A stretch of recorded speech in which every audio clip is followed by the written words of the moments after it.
Now, I'm not just here to dog Giannis and the Bucks because I do think that they're a great team. I think Mike Budenholzer is a good coach, and I like what they did there, being a small market team, not with too much to work with. Um, but with that being said, though, they just don't have the talent to be a title contender, in my opinion. I think Drew Holiday was a great acquisition. I think he made the team better, but I still don't think you have what you need there. I think you really need like damn near like a Bradley Beal on your team. I think Middleton is good. He's all right, but you need a nigga that could go out there and give you 30 every night in the playoffs, doing it efficiently. You feel me? Like that. I think that their ceiling this year is a conference final appearance, and that would be better than what they did last year. So that's progress for them. I don't think they can be bad. I just don't think Giannis is the number one scoring option, and I'm gonna die on that hill until he develops more of a game. Same with Ben Simmons. But yeah, so right now after week one, really that's what I'm looking at as the top teams in the Eastern Conference. The top teams to look at, the top teams to really, you know, be mindful of. I don't think Miami is the same. I'm gonna just put it. I'm gonna just say simple and plain. Simple as that. Miami ain't the same. So, yeah, that's my Eastern Conference top four. Western Conference top four. We got Los Angeles Lakers, obviously, Dallas, Denver, and I don't want to put the Clippers in the top four. So I'm gonna just do a top three because it's my show and I can do what I want. So yeah, we got the Los Angeles Lakers, man, looking hot to start the season. Yeah, LeBron had a little ankle tweak. You feel me? Look, Brian, chill, man. You feel me? AD, and the boys. AD and the boys, they got y'all for a little bit. They got you for a little bit, Brian. So just chill out. You feel me? Don't pressure that ankle, bro, because we gonna need that motherfucker in July. Let's just put it like that. Look, Brian. Oh, and happy birthday, by the way, too, Brian. We both Capricorns though. You my Capricorn brother. You on the 30th. I'm on the first. You feel me? So we right there next to each other for real. We neighbors damn near on the birthday side. So shout out to LeBron and shout out to my Lakers. But man, look, Brian, you better chill on that ankle for a little minute. You feel me? I seen you roll it. So you better chill on that ankle. We don't need no issues, no tweaks, none of that, because we need you healthy later on in the season. I think Dennis, AD, and them boys can hold it down. Harold, they can hold it down while you hurt for a little bit. You feel me? So I think you should just take your time coming back, Brian. We gonna be cool. We gonna get back to this finals, and we gonna battle with KD and Kyrie. We gonna handle that when we get there against them. Because as you know, as I did last week, my predictions in my Western Conference team was the Lakers. The Lakers was my pick to win the finals, man. They still got it. Ron still got it like that. AD got it like that, and the rest of the team got better. So I ain't even got to get into that, man. But the way that them boys looked on Christmas, they looked straight. Even though they lost on Christmas, they looked really, really good. I thought that their like Kuzma and Schroeder really showed me the most on Christmas Day. Because I know, you feel me, what AD is. I know, and Harold. Harold showed me a lot on Christmas Day as well. And I think the game after that, Harold is really a fucking wrecking ball of energy, bro. He is a wrecking ball of energy, but it's positive energy. Like every time he do something, the whole team get hyped. The whole team teed up. The whole team gassed up. Those type of guys are always like, I feel like on championship teams. Like every championship team you could think of, they always have that one guy who just gets the team dummy hype whenever he do something. Whether that's, Draymond on that on the Golden State team. They call those guys the heart and soul of the team. And I get it, but like I don't think it's really like that. I think it's more in the sense of like, okay, this nigga played real hard and he won it real hard. We could tell how hard he won it. So we gonna ride with him. I think that just is an uplifting type of player. And I think Montrezl Harrell is that type of guy, and he really could score. Like I thought he was just a big ignorant nigga the way he moved, but he really got game. Like he really got offensive bag and skill sets that is very admirable. So yeah, shout out to Montrezl Harrell. Shout out to Kyle Kuzma because I can obviously see that he developed his ball handling and playmaking decisions over the summer. Like he definitely was in the gym working on his ball handling and really getting into his rhythm. Like last year, his rookie year, we really seen him kind of just run to spots on the floor. I don't know. It was with no rhythm or with no real intention. I feel like he was just running hard to certain parts of the floor. And he was still getting buckets that way, but I feel like now his game is kind of more patient we've seen a lot more rhythm and, little hang dribbles, taking little stutter steps, hesitations with his dribbles, and he's really taking his time more before he attacks, which has created more comfortable jumpers for him, comfortable, floaters. I know he likes that big man floater, that weird shit, but it's working for him. I think his game has definitely developed, and he looks really good, man. I think the Lakers are in a really, really good spot. I think they're going to lock up top 3 seeds in the Western Conference, and I think they're going right back to the chip, as I said. The next best team or the next best threat to win the Western Conference, I would definitely say – actually, I can't definitely say. I think it's a toss-up for me between Denver and Dallas. I don't think either of these teams are like championship contenders, but I think that they are the next best teams in the West. I think both of these teams have a ceiling this year of a conference final. And I think that would be great for both of those franchises. Yeah, Denver was just there last year. They get back again this year. That would be great for Denver, the city of Denver, for the fan base, for the NBA, and really developing Denver as that next powerhouse because they're a young team and they have great talent and they have great coaching. I really like what Denver's doing. Like, I'm a really big fan of that program that they have there, the way that they play the game. I just looked on ESPN statistics, and freaking Jokic is leading the NBA in assists per game right now. Like, he is literally a unicorn. No, we've never seen a player like him, like, ever. I feel like he's like a bigger, slower version of Larry Bird. And it's like crazy because he's a big man. But I think that Denver's a great team. And I love Jamal Murray. I love what he can bring to the court. I love Will Barton, Gary Harris. And I think this season and their success is kind of dependent upon those two players. Gary Harris, Will Barton, and I'll throw Michael Porter Jr. in the mix too. Because I feel like we kind of know what we'll get from Jamal Murray, and we kind of know what we'll get from Jokic. I feel like they range anywhere from that 18 to 28 points a night every night, where they're going to give you, both of them are going to give you at least 5, 6 assists. Both of them are going to give you the rebounds, the steals. I think we're going to get consistent play out of them to be 1 and 2. I think those two are a very good 1 and 2. But I think that Michael Porter Jr., Gary Harris, and Will Barton really need to step up in that supporting scoring role. I think that boy Michael Porter Jr. can score. I think he's going to be a problem and a force to be fucking reckoned with in the future. And I think he might be able to take that step this year. I think he was my pick to be most improved player actually this year. But unfortunately, I haven't been able to catch too much of him on the court playing for Denver this year thus far. And another thing that I always have to question with him is his health, because he did miss all that time, and he's really young. But what we saw last year in the bubble from him, or this past summer in the bubble from him, I think is very promising, very promising for what we could get out of him. I think Gary Harris, I've always been a Gary Harris fan and supporter ever since his days at Michigan State, because I saw the way he could score. I saw the confidence he had in his game. He had the mid-range down. He had the pull-ups, the heavies.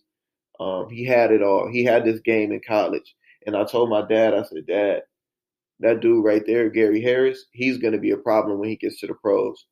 So I think he could honestly be a 16 to 20 point a night scorer if A, he has that confidence in himself, and B, the system allows him to do something like that. If he's getting enough shots, as long as he's shooting efficiently, you know what I mean, and let's say him, Barton, and Michael Porter Jr. is sharing the wealth as far as the scoring load, then that's cool too. But I just think that Gary Harris personally, I think Gary Harris individually is capable of putting up good numbers on his own and at an efficient rate. So yeah, I think Denver has a really good team looking this year, looking for the next few years ahead. But right now, with the strength of the Lakers, I just think that they're a conference contender. I don't think that they're an NBA Finals contender, and that's same with the Dallas Mavericks, right? So that I'll say that's my number 3 pick is the Dallas Mavericks. When you have a bona fide superstar, like a bona fide superstar, dog mentality, team leader, fun guy to be around, cool dude, hold himself to a higher standard, hold himself accountable player like Luka Doncic, I feel like your franchise is always going to be competitive. I feel like wherever Luka is at for the rest of his career, or the rest of while he could play like at this level, his team is going to be a contender in the conference. His team is always going to be a tough team to beat.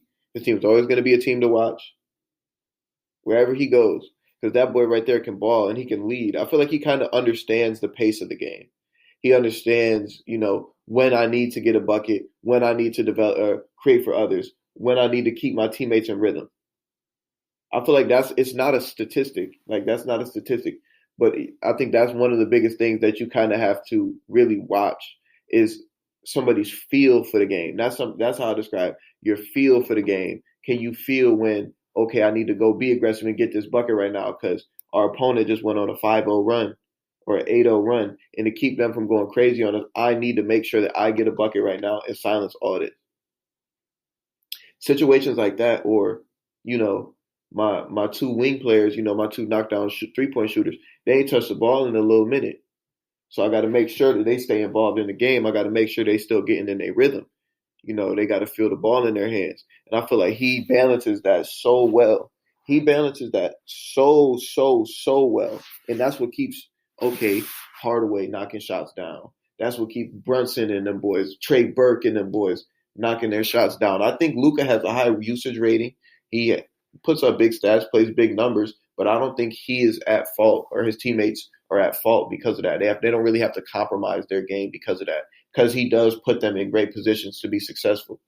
I think, you might look at the way, or you might look at the stat line after Mavericks versus Washington game and see that Russell Westbrook and Luka have similar stats. And I think that they have a similar effect on the game, but I feel like Luka has so much more of a smarter approach to it in the way that he attacks. And like I said, his feel for the game, in my opinion, is just better than Westbrook's, and it's better than a lot of players.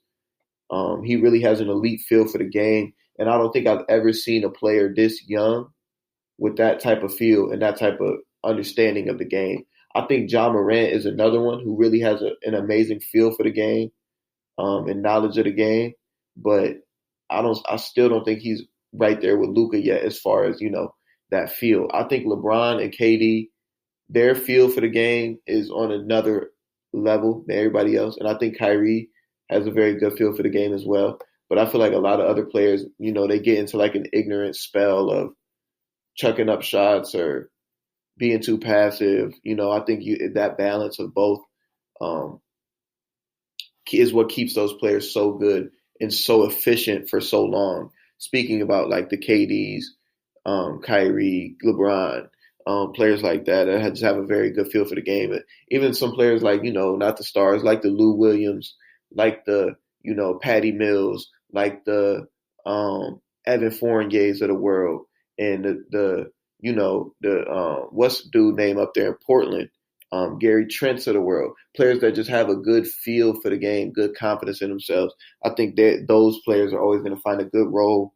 And I think Luka is another one of those guys, basically is what I'm saying. I think they're always going to have success because of that. And I think that Mark Cuban has built a good team around Luka. And I wish they could have kept Seth Curry around, but I understand getting rid of him because you have a Trey Burke, and I think Trey Burke is really given the opportunity now more than ever to really show what he could do in the pros. And I think he's really taking full advantage of it because I'm a big Trey Burke supporter, huge Trey Burke fan.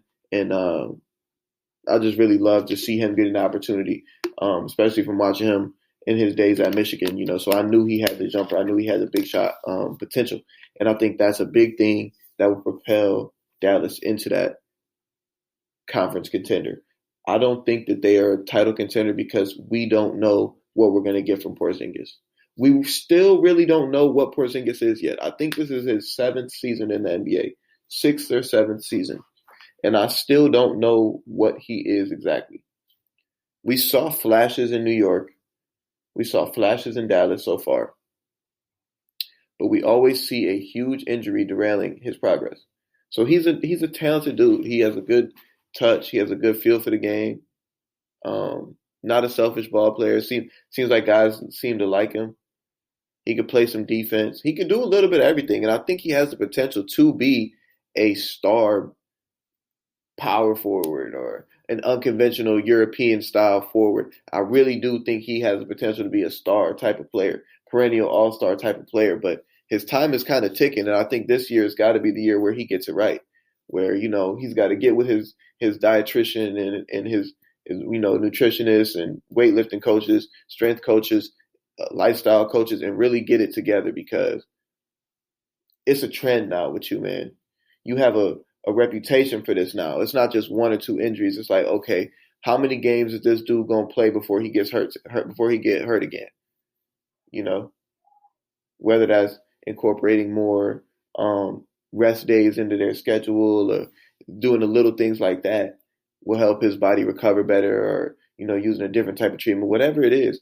He's got to really get to the drawing board and figure it out, because he's a little too grown now at this point in this stage in his career to still be going through these weird injuries. So yeah, week 1 we got Dallas, we got Denver, and we got LA. The Lakers, though, the real LA team, purple and gold.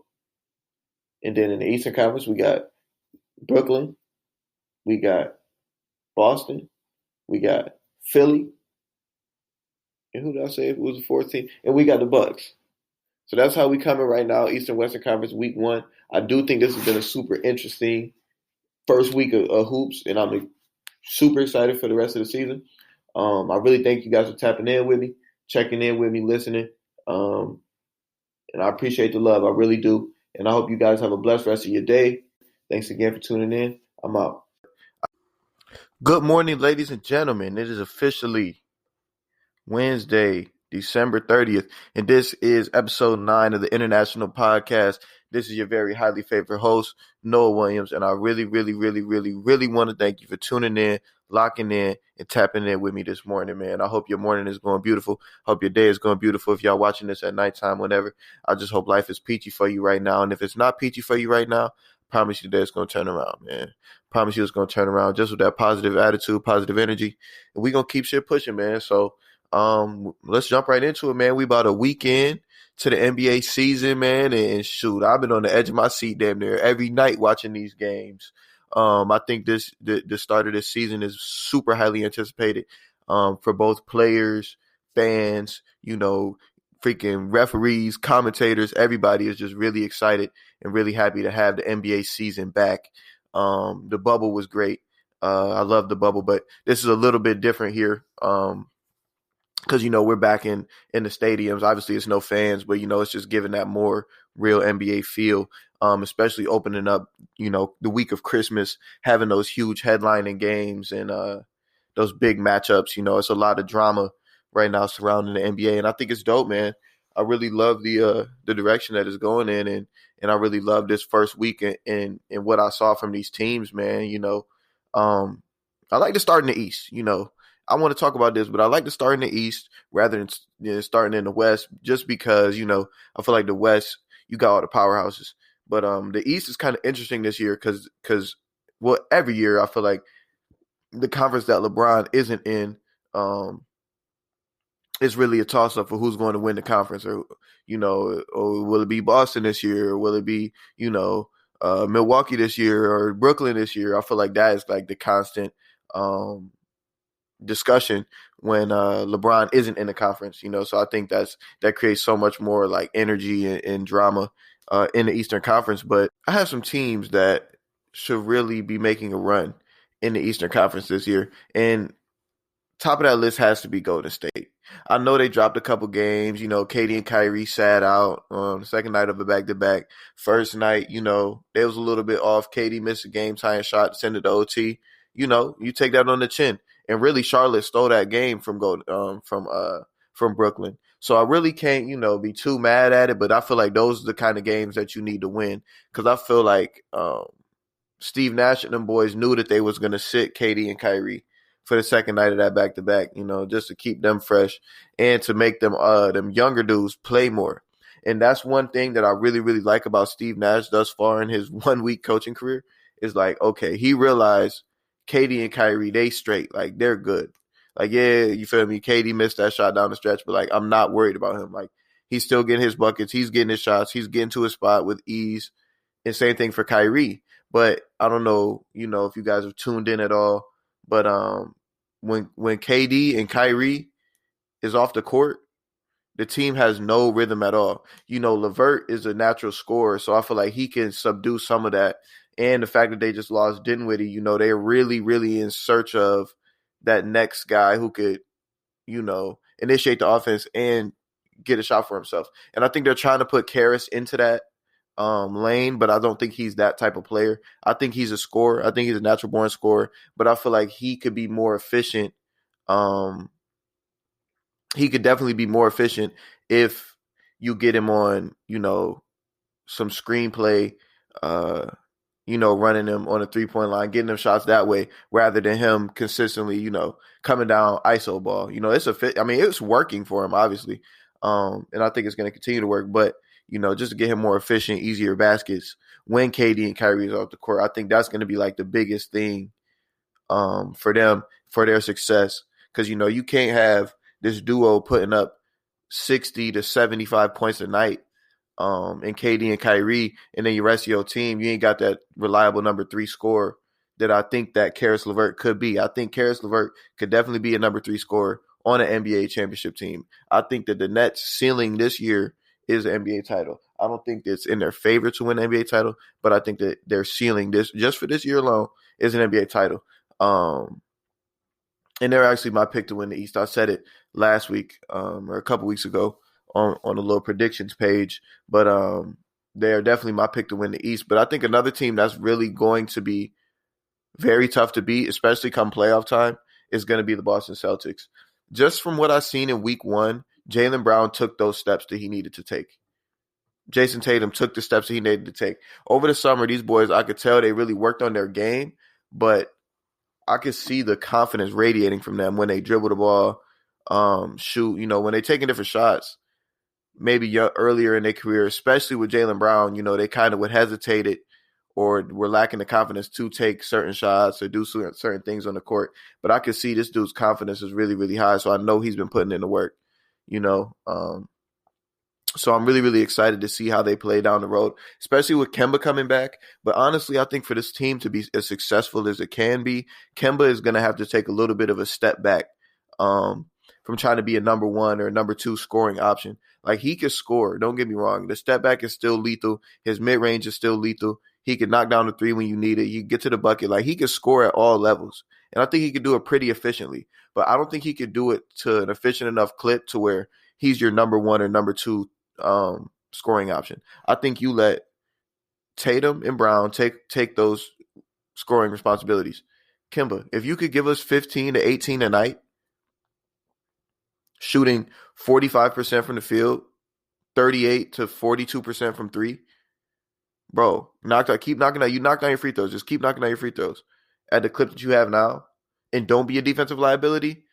Then Boston is really talking, because Marcus Smart, man, some people love him, some people hate him, no matter how you feel about him, but you cannot deny his growth as a ball player in the NBA. When he came in, he really didn't have a game like that. Like, he was kind of like the super energetic, aggressive player that he's super raw, definitely athletic talent, natural defensive ability because his competitiveness. I feel like he was one of those guys when he came into the league. Like, never really had that defined offensive skill set. And you could see it. I think this is about his 7th year in the NBA, 6th or 7th year.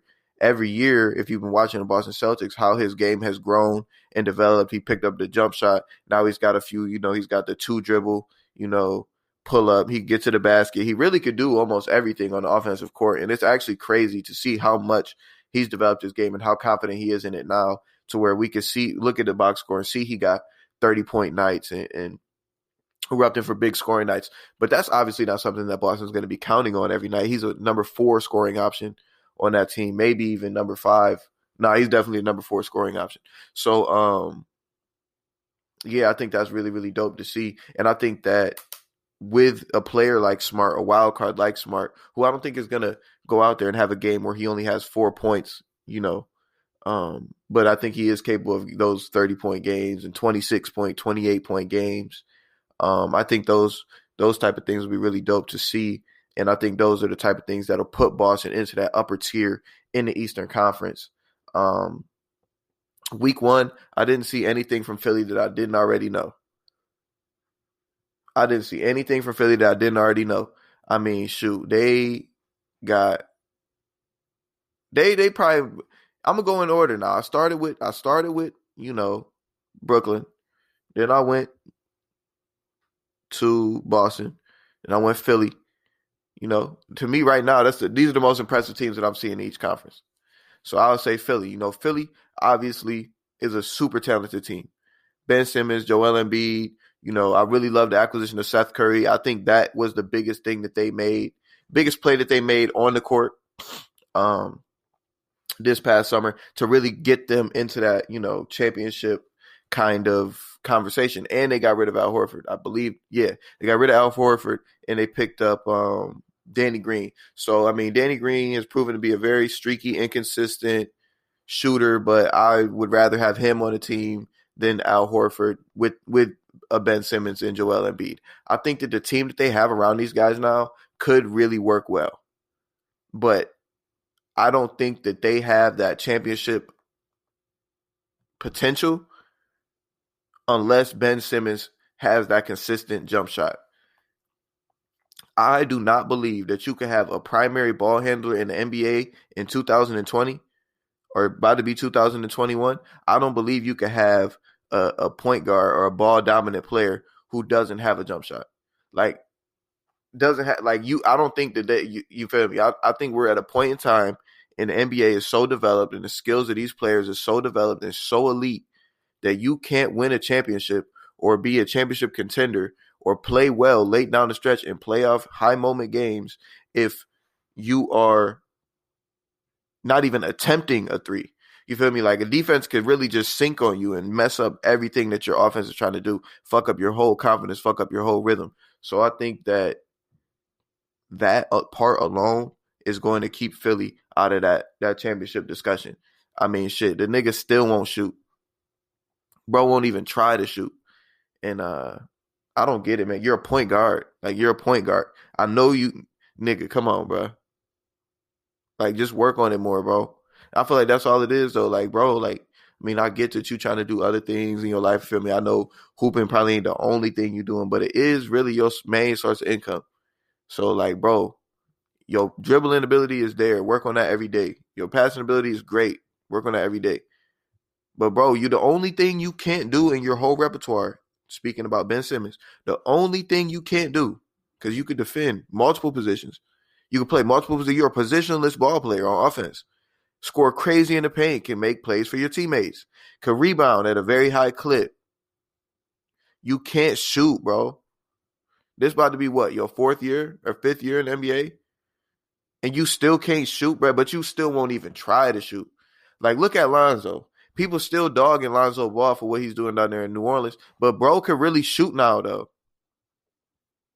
Bro can really shoot. He worked on it. He got his shot form right, his confidence right, all that. He worked on it because he's a point guard, and he knows that, like, nigga, I need to have a jump shot if I want to be successful in this league.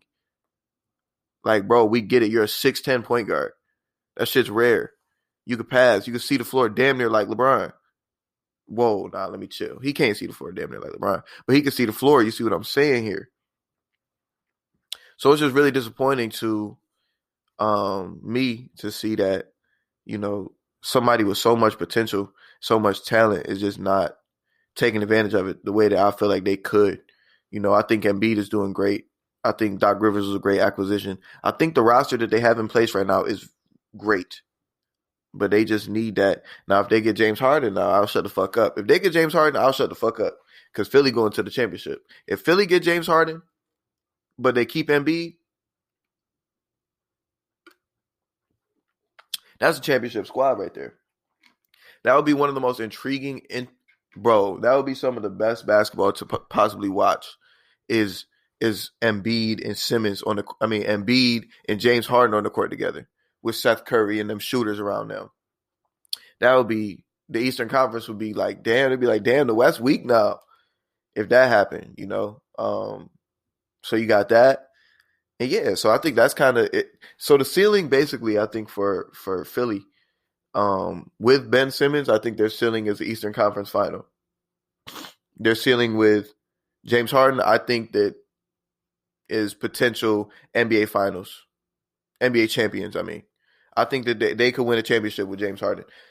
If they were able to swap James Harden and Ben Simmons, or James Harden for Ben Simmons and some draft picks, if there's some way you could swing that, if you're Philly, do it, because you're now in the finals discussion.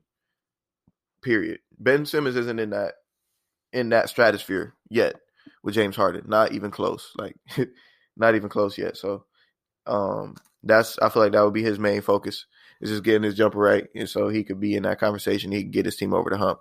Next, man, Philly kind of got me a little mad for real. But next we got the Bucks, and I put the Bucks down here because it is a similar issue with Philly. Now, Giannis is a phenomenal ball player, a force to be reckoned with. He is fucking huge, fast as shit, athletic, super, super, super, super competitive, strong-willed, wants to win. But he can't shoot. What's up with these big-ass niggas that can't shoot? I mean, it's going to work here and there, but I don't think that this is like a consistent way to try to win games or build a team around. Giannis is not a number one. Like, I don't think people understand that. Like, you can't be a number one if you don't have an offensive bag. Like, if you really don't have like a way to get yourself open and just create a shot out of nothing, you can't be a number one. Like, how are you a number one? You can't create a shot. Yeah, you could drive to the basket very well, and I'm not dogging that. And yeah, that's a shot. I'm not saying that's not a shot. But late shot clock situations, late game situations, playoff situations, as we've seen in the past, Giannis can't get it done because he can't always just bullhead to the basket. That shit ain't an option all the time. Like, bro, that's why it is crucial. If he had an offensive bag and he could really knock down mid-range to outside jumpers, he would probably be the best player in the NBA. He would, because he's got the mindset. He's already got the mindset. He's got the heart. He's got the athletic talent. He's got the, Euro step. I mean, he's got the spin move. He's got the drop step. But he needs to get that game and translate it out further now.